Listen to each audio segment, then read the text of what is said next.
전후좌우에 계신 분들과 함께 인사하겠습니다. 메리 크리스마스.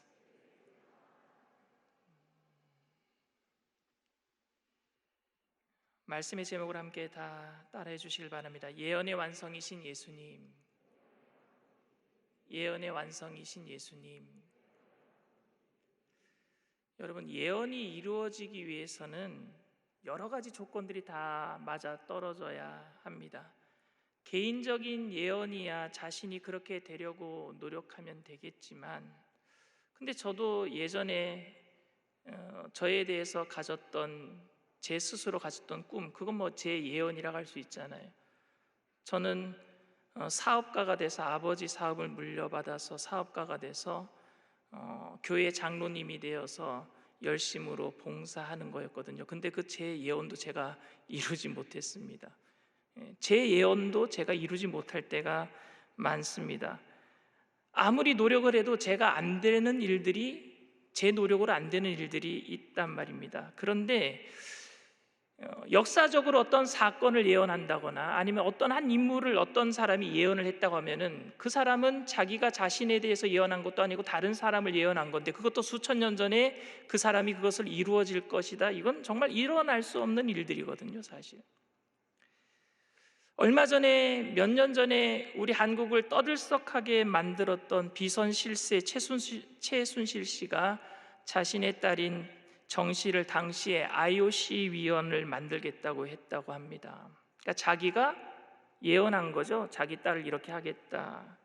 그런데 선수로서 IOC 위원이 되기 위해서는 올림픽에서 금메달도 따야 하지만, 동시대의 한국 선수들 중에서 금메달 딴 사람이 IOC 위원을 하고 있다면 그 사람은 IOC 위원이 될 수가 없습니다. 왜냐하면 한국에 배정된 선수로서 IOC 위원이 될 수 있는 사람은 2명에서 3명밖에 없거든요. 그래서 당시에 김연아 선수를 한국 체육계에서 왕따를 시키고 브라질 리우 올림픽에 박태환 선수를 출전하지 못하도록 압력을 행사했다는 뉴스를 제가 본 적이 있습니다. 만약에 김연아 선수와 박태환 선수가 IOC 위원이 된다면 최순실 씨의 딸인 정 씨는 IOC 위원이 될 수 있는 확률이 줄어들게 됩니다. 그렇다면은 그 최순실 씨 딸이 승마를 했는데, 승마를 통해서 뭐 금메달 딸 확률은 또 있겠습니까? 당시에 모 기업에서 30억 원 들여서 좋은 말을 사뒀다고 할지라도 그건 장담할 수 있는 일은 아닙니다. 그런데 이렇게 세상의 권력을 다 쥐고 흔들었던 그녀도 자신의 힘으로 자신의 예언을 이뤄갈 수 없는 것이 이 세상의 일입니다. 여러 가지 일들이 작용을 하기 때문에 그렇습니다. 개인의 예언, 이런 꿈도 이루기 힘든데 어떻게 세상을 향한 예언이 여러분 쉽게 이루어질 수 있겠습니까? 그것도 수천 년 전의 이야기가 말입니다. 그 일을 이루기 위해서 세상의 모든 사람들이 합작하여서 수천 년 동안 내려오던 사람들이 모든 그 예언들을 다 알고 있어야 되고요, 그 예언을 알고 있어서 그 예언대로 모든 사람들이 다 움직여지지 않는다면, 그렇게 노력하지 않는다면 그 예언은 절대 이루어질 수가 없습니다. 절대 오래된 예언은 이루어지기 힘든 일입니다. 아니, 절대 불가능한 일입니다.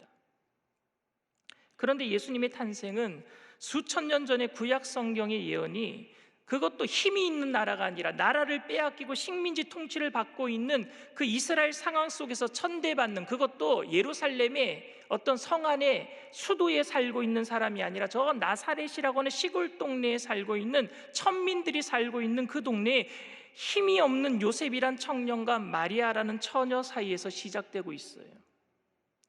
그리고 오늘 그것이 이루어진 것에 대해서 누가복음을 기록한 사람이 누가잖아요. 이 누가가 의사입니다. 의사의 입장에서 정확하게 기록하고 있어요. 오늘 말씀을 통해서 예수님의 탄생이 다른 종교 지도자들의 탄생 설화처럼 신화가 아닌 역사적인 사실이며, 그 역사적 사실이 하나님의 말씀을 통해서 이 세상이 움직여짐으로 이루어진 것을 깨닫고, 우리들도 오직 예수님을 바라보며 역사의 주관을 하고 계시는 하나님만 의지하며 살게 되기를 바랍니다. 예언의 완성이신 예수님을 통해서 우리가 첫 번째 생각해 봐야 될 것은 역사의 주관자는 바로 하나님이시다라는 사실입니다. 오늘 1절 말씀이에요. 그때 가이사 아구스도가 영을 내려 천하로 다 호적하라 하였으니 이 호적은 구레뇨가 수리아 총독이 되었을 때에 처음 한 것이라 그랬어요. 여러분, 아우구스가 누굽니까? 로마의 초대 황제로 본래의 이름은 가이우스 옥타비우스입니다. 그는 황제로 재위할 당시 로마의 영토를요 페르시아에서 영국까지 확장한 사람이 엄청난 사람입니다. 그래서 로마 원로원들은요 그를 아우구스투스, 즉 위대하고 고위하고 지극히 숭배받는 자, 신격을 신격화시키는 칭호를 붙이고 말았습니다. 그가 첫 번째로 명을 내린 거예요. 모든 사람들, 식민지에 있는 모든 사람들은 호적을 다 자기가 태어난 고향 땅에 가서 호적을 등록해라라고 얘기합니다. 인구조사를 하겠다라는 거예요. 인구조사하는 이유가 딱 한 가지입니다. 뭐냐 하면은요, 세금을 잘 걷어들이기 위해서 인구조사하는 거예요. 식민지의 질서를 확립할 목적으로 힘이 있는 왕이, 전 세계를 통치하는 로마의 왕이 힘이 없는 식민지 백성들에게 지금 명령하고 있습니다. 그래서 어쩔 수 없이 요셉도 자기의 고향 땅인 나사렛에서 고향 땅까지 굉장히 멀거든요. 그 베들레헴으로 가야만 했습니다. 그런데 여러분, 베들레헴은 유다 지파의 본거지이거든요. 가이사 아구스도의 이 명령의 배후에는요 예언의 메시아가 베들레헴에서 태어나야 된다는 하나님의 섭리를 이루시기 위함이 있는 줄 믿습니다. 이건 일찍이 미가 선지자를 통해서 그 지명을 아예 지명해 놨어요. 메시아가 여기서 나올 거라고. 미가서 5장 2절 말씀입니다. 베들레헴 에브라다야, 너는 유다 족속 중에 작을지라도 이스라엘을 다스릴 자가 내게로 나올 것이라. 그의 근본은 상고의 영원에 있느니라. 여러분, 미가가 누군 줄 아십니까? 예수님 태어나기 800년 전에 선지자예요. 예수님 태어나기 800년 전에 활동했는 선지자란 말입니다. 근데 그 800년 전에 하나님의 말씀이 그에게 임하여서 메시아가 나올 건데 그는 베들레헴에서 태어날 것이다라고 정확하게 이야기하고 있단 말입니다. 요셉이 살고 있는 나사렛이라는 동네에서 베들레헴까지는요 직선거리로 170km입니다. 갈릴리와 여리고와 예루살렘을 통해서 가는 길은요 좀 돌아가는 길이기 때문에 230km입니다. 당시 마리아는요 산딸이 가까워오고 있었어요. 배가 이렇게 불렀단 말입니다. 그녀를 데리고 변변한 교통시설이 없었던 험한 길을 가야 하는 결단을 요셉이 내리기는 쉽지 않았을 것입니다. 그런데 하나님께서는 당시 세계 최대의 그 권력자 아우구스를 통해서 모든 식민지에 있는 사람들이 자신의 고향으로 가서 호구조사를 받을 것을 명령했어요. 그것도 예수님이 태어날 시기에 맞춰서 말입니다. 그것도 처음 있는 명령이었다라고 오늘 성경은 기록하고 있습니다. 왜 그때 처음 이런 명령을 했겠느냐 말입니다. 그것은 메시아 되신 예수님이 예언대로 베들레헴에서 태어나셔야 되기 때문입니다. 하나님께서 세상 모든 권력자들을 통해서, 세상 권력자들은 자기 자신이 그런 일들을 하겠다고 자기 자의대로 자기 자유의지를 가지고 그런 일을 하겠다라고 생각할지 모르겠지만 하나님께서는 그들을 통해서 일을 이루어 나가시는 줄 믿습니다. 하나님의 역사가 이루어지고 있단 말입니다. 지금도. 즉 세상의 역사를 하나님께서 주관하고 계시다라는 것입니다. 이런 하나님의 섭리와 인간의 자유의지가 어떻게 이렇게 딱 들어맞아 돌아가는지에 대해서는 그저 신비할 따름이에요. 인간의 자유의지와 하나님의 섭리는요 부딪히는 것 같잖아요. 그런데 이게 맞아 돌아간단 말입니다. 이게 신비로운 거예요. 어떤 분이 저한테 질문을 하셨어요. 자유의지와 하나님의 섭리, 이 관계에 대해서 설명해 달라고. 오늘 이 설교도 마찬가지입니다. 그래서 여러분, 여기에 대해서 제가 정확하게 얘기를 하자면 설교가 길어질 것 같으니까 제가 답변을 유튜브에다 해놨어요. 12월 16일 날 설교에 묻다라는 유튜브에다가, 우리 청장연구관의 유튜브에 이 이야기를 제가 설명해 놨으니까 궁금하신 분들 한번 들여다보시길 바랍니다. 여러분, 이사야서 44장 28절에도 이렇게 얘기를 하고 있어요. 고레스에 대하여는 이르기를 내 목자라 그가 나의 모든 기쁨을 성취하리라 하며, 예루살렘에 대하여는 이르기를 중건되리라 하며, 성전에 대하여는 내 기초가 놓여지리라 하는 자니라. 여러분, 고레스가 누군지 아십니까? 이스라엘 백성들이 포로로 잡혀갔을 때에 이스라엘 백성들을 예루살렘으로 돌아가라라고 명령한 페르시아의 왕입니다. 그래서 고레스 칙령이라 그래요. 근데 이사야는요, 이스라엘 백성들이 망하기 전에, 이스라엘 백성들이 기원전 586년에 망해요. 586년에 망하는데 이사야는요, 그보다 200년 전에, 예루살렘이 멸망받기 전에 고레스라는 왕이 나타나서 이스라엘 백성들을 포로에서 귀환시켜 줄 것이다, 이 예언을 하고 있는 거예요. 이스라엘 백성들은 그때 망하지도 않았어요. 바벨론의 느부갓네살 왕이 나타나지도 않았어요. 페르시아의 고레스라는 왕도 나타나지 않았어요. 그러니까 이 말을 믿을 수 있겠어요, 없겠어요? 못 믿는 거예요. 자기네들은 지금 승승장구하고 나라가 잘 되고 있는데 왜 우리가 망하느냐 말입니다. 그런데 정말로 고레스가 나타났어요. 그리고 이스라엘 백성들이 다 예루살렘으로 돌아가도 괜찮다라고 얘기합니다. 그들이 포로가 되었을 때. 여러분, 세상의 모든 왕들은 하나님의 역사 안에서 돌아가게 되는 줄 믿습니다. 사랑하는 청년 여러분, 그리고 오부 예배의 성도 여러분, 아구스도가 로마 제국을 주관하는 왕이라면 하나님은 온 만물과 온 세계를 통치하시는 왕 중의 왕이신 줄 믿습니다. 아구스도는 자기도 모르는 사이에 하나님의 신복이 되어서 호종 명령을 내린 것입니다. 이와 같이 하나님은 구속의 역사를 진행해 나가실 때 세상의 역사를 이용하셔서 그 구속사를 성취해 나가고 계시는 줄 믿습니다. 그래서 유명한 역사학자 아놀드 토인비는요, 세상의 역사는 교회를 축으로 도는 바퀴다라고 얘기했어요. 하나님이 세상의 역사의 주관자니까. 오늘도 하나님의 말씀, 그 예언대로 다 이루어졌고 이루어져 가고 있는 줄 믿습니다. 예수님은 그렇게 세상의 역사 가운데 하나님의 예언의 말씀대로 이루어진 예언의 완성이에요.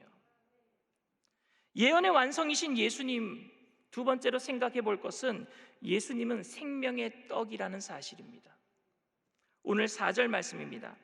요셉도 다윗의 집 족속이므로 갈릴리 나사렛 동네에서 유대를 향하여 베들레헴이라 하는 다윗의 동네로 그 약혼한 마리아와 함께 호적하러 올라가니 마리아가 이미 잉태하였더라. 하나님께서는 구약의 선지자를 통해서 예수님이 태어나실 곳을 베들레헴으로 예언해 놓으셨어요. 그런데 베들레헴이 단지 다윗의 고향이기 때문에 오실 메시아가 그곳에서 태어나야 한다는 것은 그 정확한 이유는 아닙니다.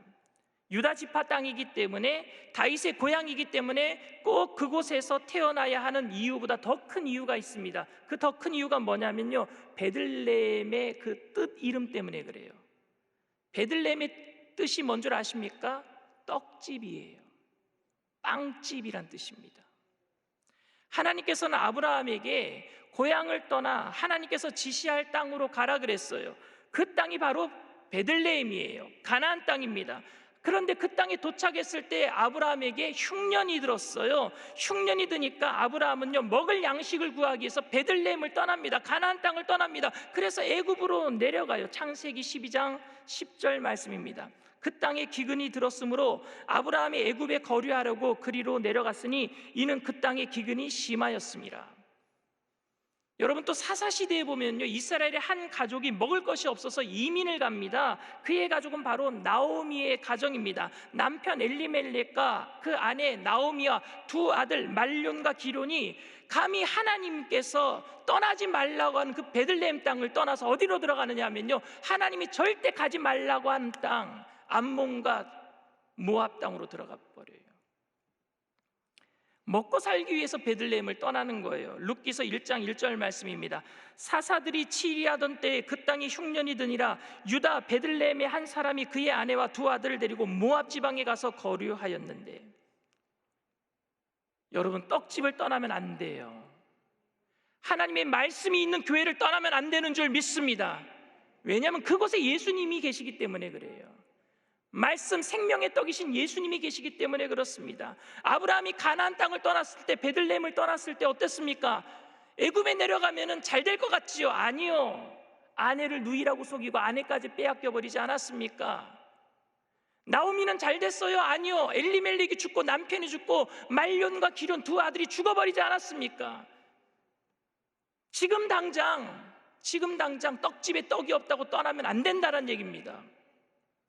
하나님께서 때에 맞는 이른 비와 늦은 비를 내려주시고 풍성한 은혜의 단비를 내려주실 줄 믿습니다. 우리는 분명히 알아야 돼요. 떡집을 떠나지 말아야 된다는 베들레헴, 그곳에 바로 예수님이 생명의 떡으로 오신 사실입니다.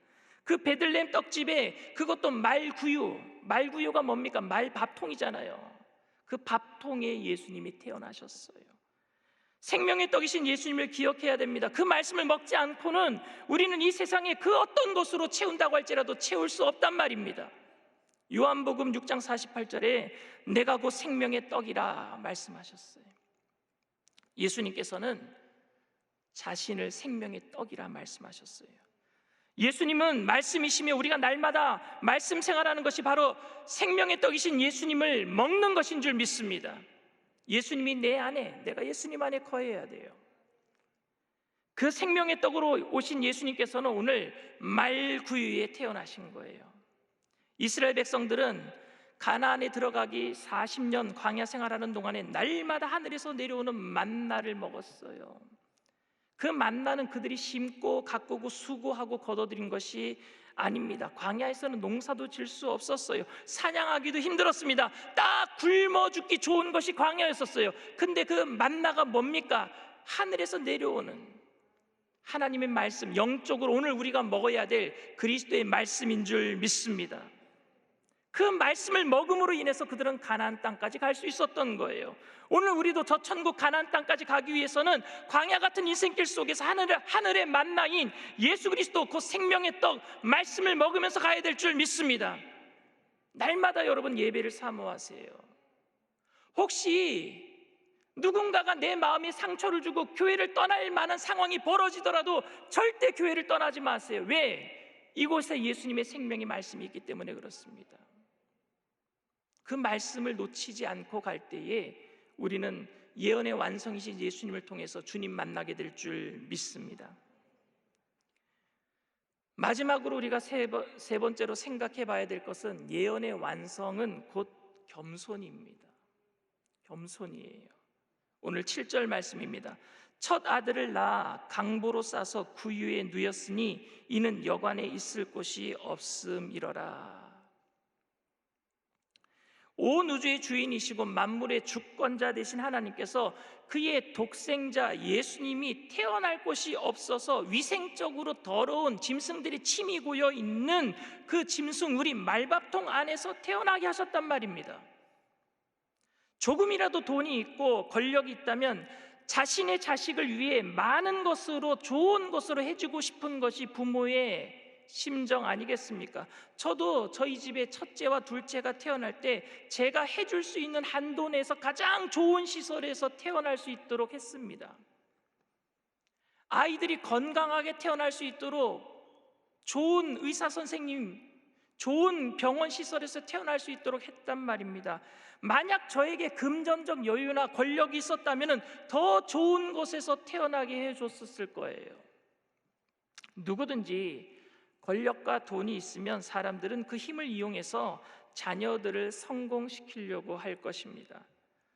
최순실 씨도 조국 전 장관도 자신의 자녀를 위해서 자신의 힘을 조금 이용한 거예요.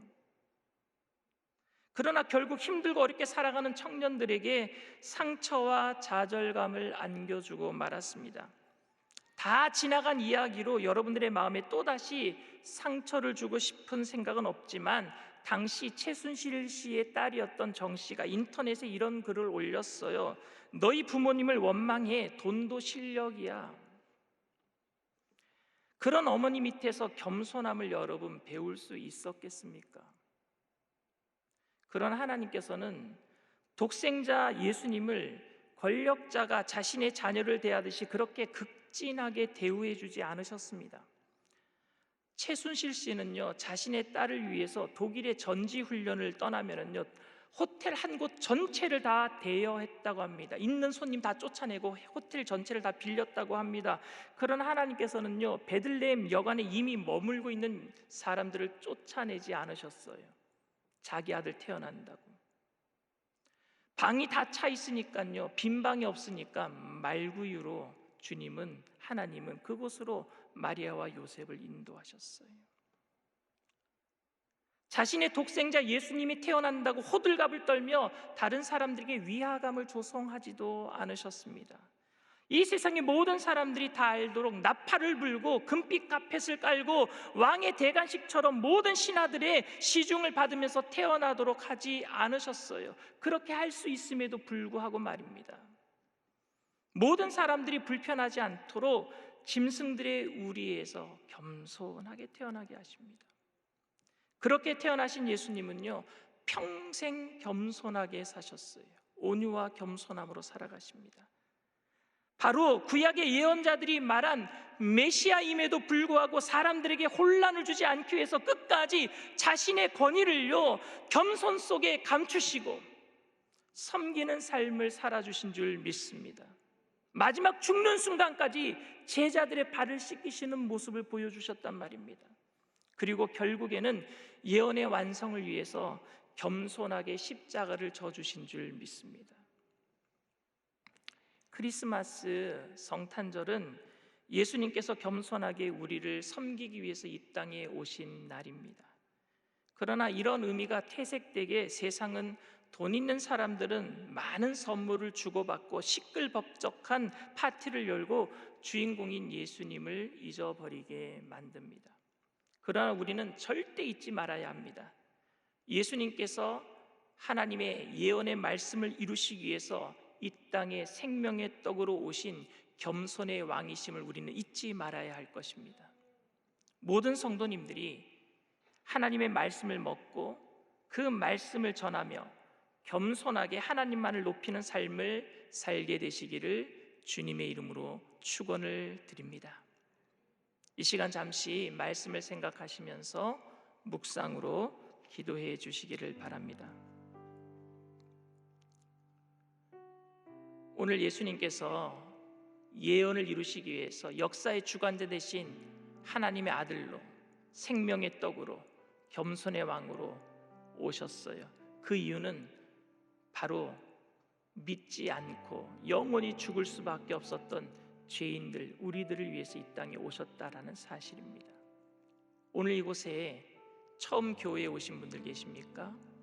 아니면 믿다가 교회를 떠났다가 다시 크리스마스를 맞이해서 특별한 날이라서 교회에 오신 분들 계십니까? 아니면 인터넷상에서, TV상에서 그 자리에 처음 나오신 분들 계십니까? 오늘 여러분들을 위해서 예수님이 오셨어요.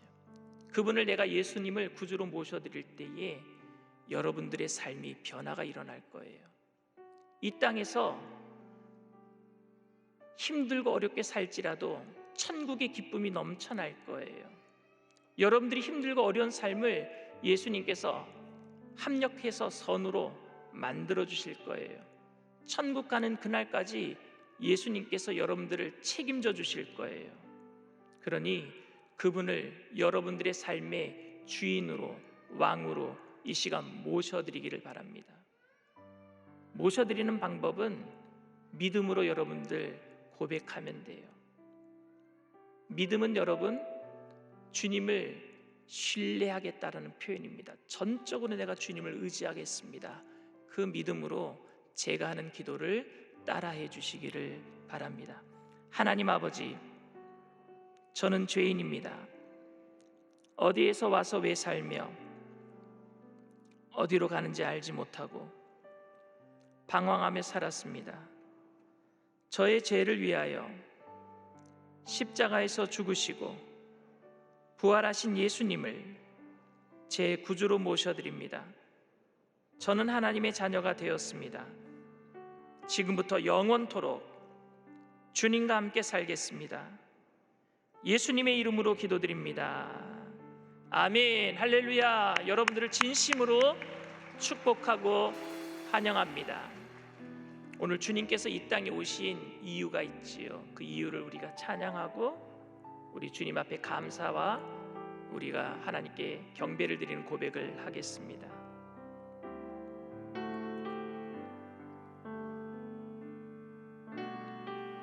이 세상 가장 아름다운 순종의 눈물, 온 세상 다시 빛나게 한 생명의 눈물, 그가 이 땅에 오신 이유 죽어야만 살게 되고 져야만 승리하는 놀랍고 영원한 신비, 지으신 그대로 회복시킨 우리의 창조주 그리스도, 십자가의 길로 아버지 뜻 이루셨네. 그가 이 땅에 오신 이유, 이제 우리에게 맡겨진 그 소망, 그 사랑, 그 생명, 아름답고 눈부신 십자가의 길, 우리가 이 땅에 살아간 이유. 다시 한번 찬양합니다. 이 세상 가장 아름다운 순종의 눈물, 온 세상 다시 빛나게 한 생명의 눈물, 그가 이 땅에 오신 이유 죽어야 살게 되고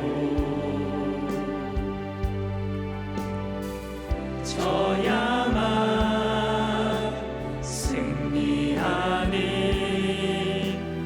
놀랍고 영원한 신비, 지으신 그대로 회복시킨 우리의 창조주 그리스도, 십자가의 길로 아버지 뜻 이루셨네. 그가 이 땅에 오신 이유, 이제 우리에게 맡겨진 그 소망, 그 사랑, 그 생명, 아름답고 눈부신 십자가의 길, 우리가 이 땅에서 지으신 그대로, 지으신 그대로 회복시킨 우리의 창조주 그리스도, 십자가의 길로 아버지 뜻